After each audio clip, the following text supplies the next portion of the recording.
นฝังไว้ดอกจ้อยว่าในใจว่าว่าในใจว่าดอกจ้อยว่าดอกจ้อยยังมักว่าในใจได้เนาะพี่น้องเนาะระวังดาวบัวทั้งนั้นเด้อ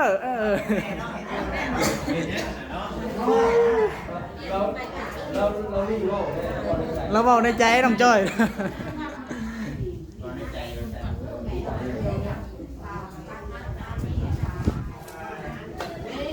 แน่แน่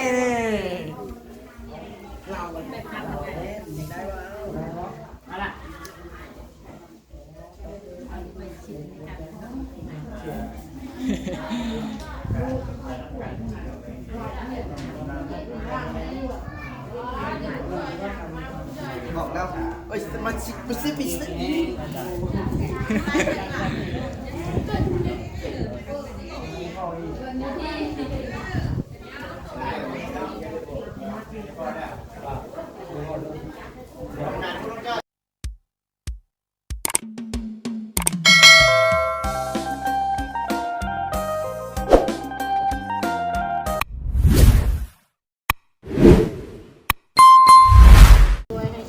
ครับพี่น้องเลยเนาะเปิดมาต่ออีกที่สองพี่น้องเลยเนาะทางด้านการปลูกแคนเขื่อนใหม่ลุงหล่าพี่น้องเลยเนาะเป็นไรก็ได้มาเบิ่งมาส้มน้ำกันเด้อพี่น้องเลยเนาะทางบ่อส้มก็ได้เป็นตะก้องแทนเพิ่นพี่น้องเลยเนาะ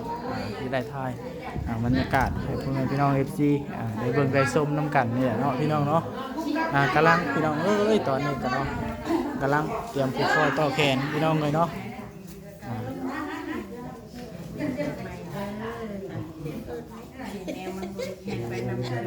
เก่าไม่เลี้ยวไม่เข้ามากแห้งน้ำด้วยแห้งมากเลยคือไม่กันมีแห้งติดอะไรก็ไก่อะไรนี่มันแห้งนี่ สาธุ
เงาเลย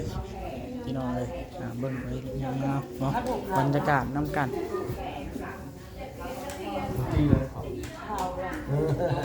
เมื่อเจ้าเป็นสาวกูเห็นแล้วเนาะเราเท่าแล้วเราอ่ะเจ้าเป็นสาวกู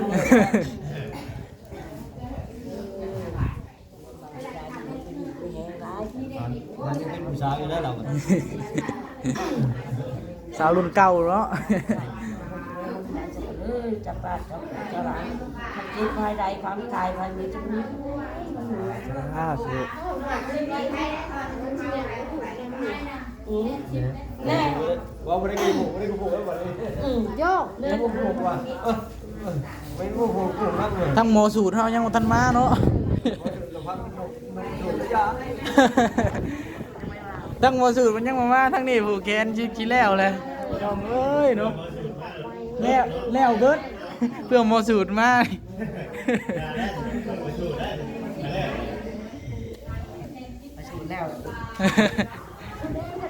เพิ่นมาแล้วเพิ่นผูกปุ๊บปั๊บเลยพี่น้องเอ้ยเนาะอยู่บ้านทำผักไปขวัญ บัดแขนแล้วลงมาสูดมากกันพักวันสูดเลยยะไม่ได้ยังวัดมาเดี๋ยวเอาผูกแล้วอะไรวะ ชาวบ้านเพิ่นมาแล้วเพิ่นผูกพี่น้องเนาะพากันผูกว่าคนนั้นผูกบ่นี่ผูกเลย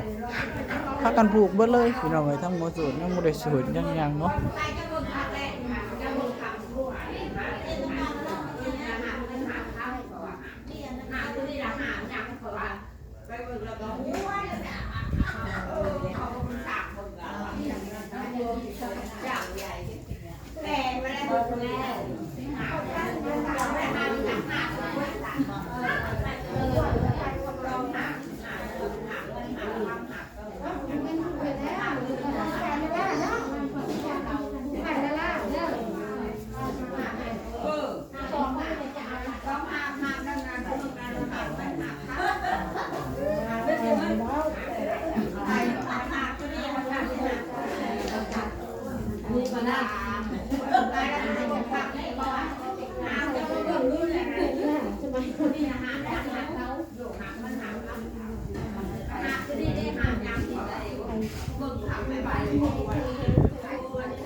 เรียนให้เก่งเรียนให้ได้เรียนเจ้าเป็นนายฮะว่า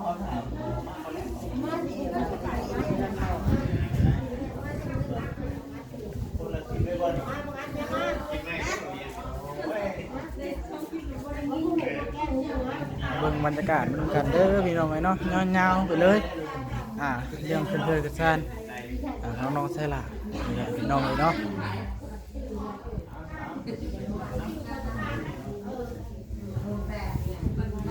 ทีมงานยูทูบเบอร์ครับกลับมาพบน้องพี่น้องเนาะแล้ววจิตสามีนาบ่าวคำบ่าวเวียงเนาะกลับมาเป็นคู่หน้าคู่ตาพี่น้องเลยเนาะ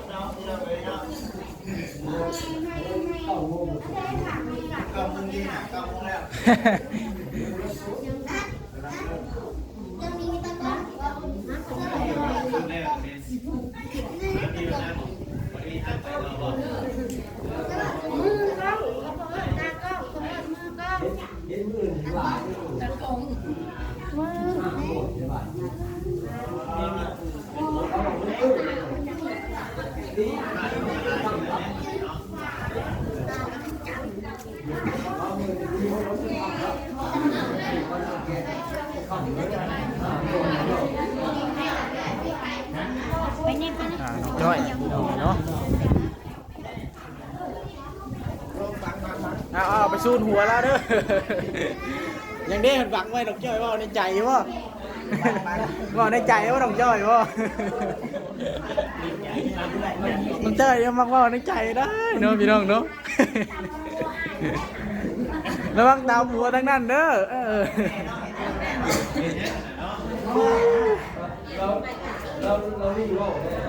เราบอกในใจน้องจ้อย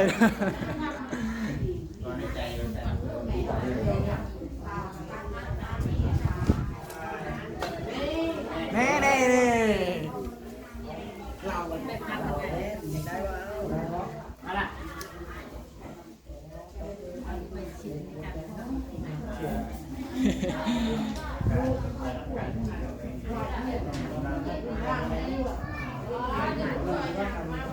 บอกแล้วโอ้ยมันสิบิส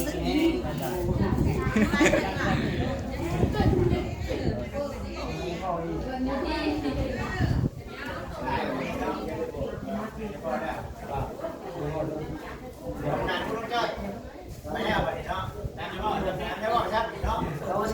ที่เลย เอ้า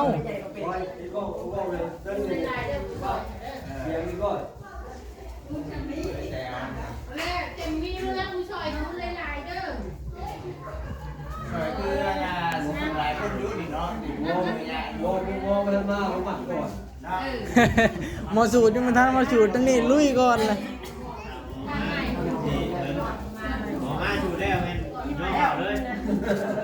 เพื่อหมอสูตรมาในสูตรแล้วพอดีแล้วเลยพี่น้องเลยเนาะ เอามาได้ไหมนะลุงอีกเส้นมา ข้าวสูตรได้เนาะหลับเนาะจะแรงนั่นไปนั่นมาได้ ใช้ไม่จริง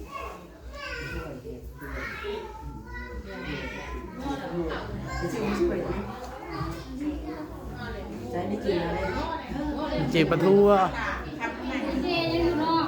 ทำพูดเจ็บพูดอะไร ท่านใหม่ใครงานเต็มใครอยู่ดีมีแห้งไม่ด้วยนะช่วยกันมา เรามาในห้างมีเนาะพี่น้องเนาะกำลังกดก้าวหน้าโอ้ยมีแต่สิ่งดีๆเข้ามาปีใหม่ผ้าใหม่เนาะพี่น้องเนาะ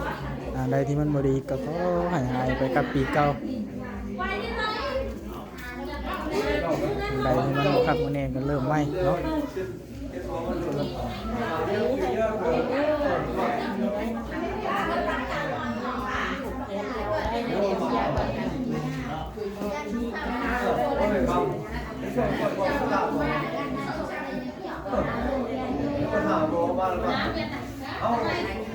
เขาเจ้ามาคุมเขาเรื่องรับรู้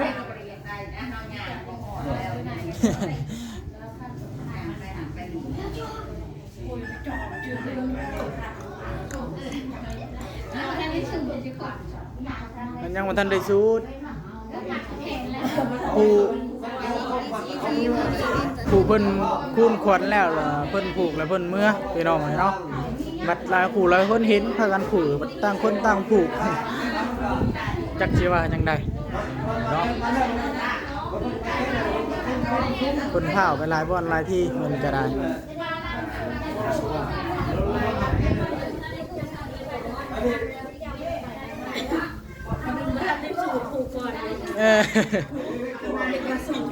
ยังเพิ่นยังบ่ทันได้สูตร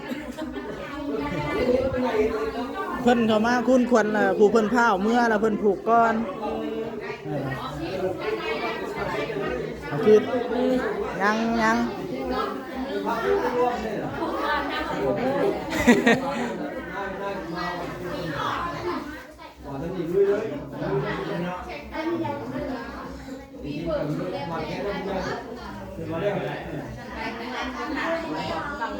หลายผู้หลายคนคิดว่าบ่มีหมอสูตรพี่น้องให้ตามเบิ่งเนาะตัดภาพกันผูกแล้วลังผูกรุดไผก็ได้แล้วก็ไปมาพี่น้องเพื่อหมอสูตรมาในยันแล้วอยู่ จักสิว่าจังใดเนาะพี่น้องเนาะจะได้ก็เบิ่งบรรยากาศไม่นำกันนั่นแหละพี่น้องเนาะว่าสิเป็นไปได้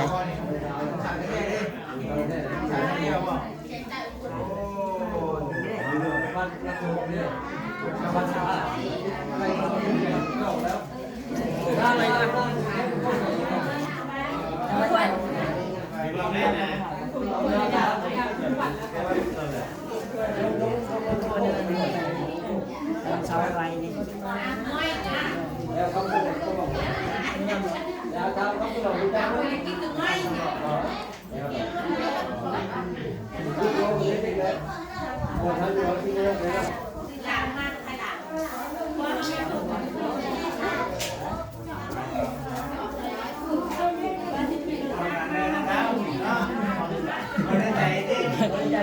มีแต่ชูดว่าในใจคือน้องจ้อยบ่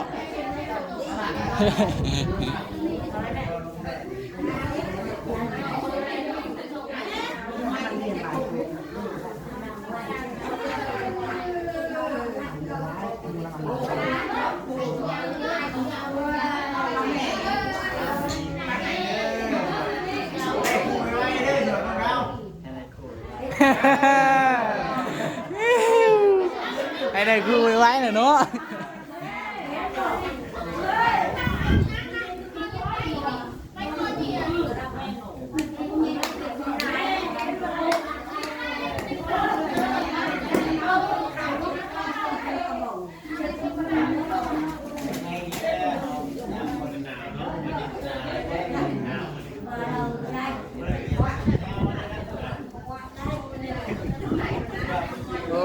ากาศลมหนาวเนาะพี่น้องเนาะฝนตกเมื่อวานนี่พี่น้องเอ้ยฝนตกแล้วก็หนาวมาเลยฝนตกน้ำปีใหม่ ไปบีบเองบีบเดี๋ยวเราเนี่ยเกิดตามมาทำบอกเนี่ยเราทำอะไร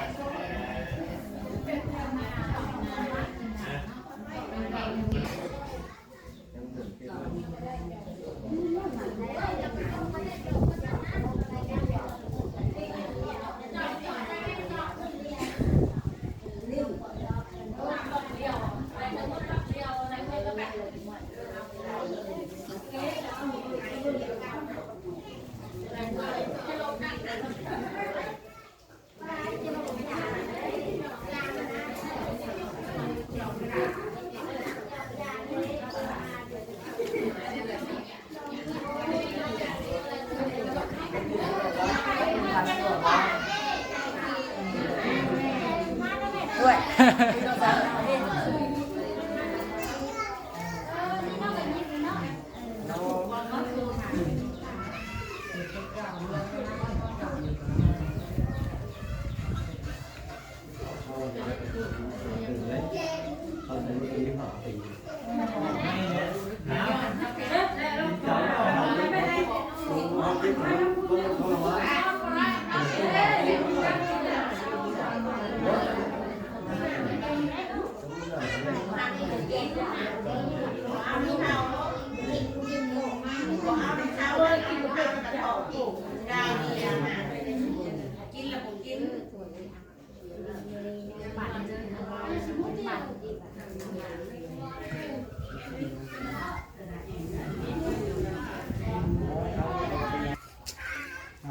พี่น้องเนาะ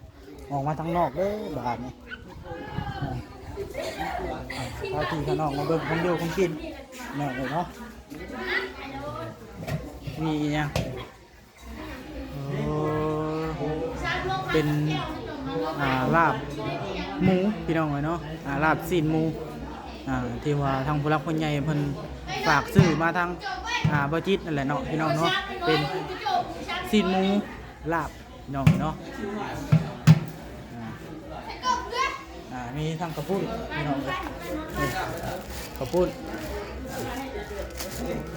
ก็อันนี้กับบุหูไว้จักโลเนาะพี่น้องเนาะทางบ่ส่งเองกับบุหูภาษาปลาได้แล้วก็มีผมอยู่เขากินกับปลาทูพ่อพี่น้องเลยเนาะปลาทู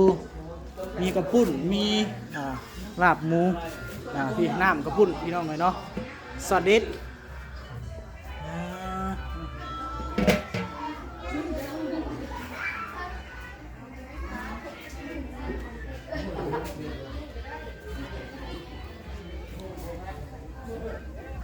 พี่น้องเลยเนาะสำหรับคลิปนี้ก็สิประมาณนี้เด้อจังใดก็ได้พี่น้องเนาะถ้าว่าผิดพลาดประการใดก็ต้องขอโทษขออภัยนำเพื่อนพี่น้อง FC เวิร์ดสุขุสู่คนพี่น้องเลยเนาะสำหรับคลิปนี้ทางบาทรงเองก็มาเป็นตัวแทนให้ทางลุงหล่าเพิ่นพี่น้องเลยเนาะมาเป็นตากล้องให้เพิ่นก็ว่าแม่พี่น้องเลยจังใดก็ถ้าบาทรงว่าผิดพลาดบนใดก็ขอโทษขออภัยนำพี่น้องอะไรเนาะเวิร์ดสุขุสู่คนเดียวมีอีพีต่อไปพี่น้องเลยเนาะตอนนี้ยังถ่าหมอสูตรเพิ่นมาอยู่พี่น้องเลยยังถ่าหมอสูตรเพิ่นมาอยู่สำหรับคลิปนี้ก็สิพอไว้ซ้ำนี้ก่อนพี่น้องเลยเนาะจังใดก็รอลุ้นรอชมคลิปต่อๆไปพี่น้องเลยเนาะสำหรับคลิปนี้บ่าวทรงก็สิขอกล่าวคำว่าสบายดีจบไว้นี่เลยพี่น้องเลยเนาะ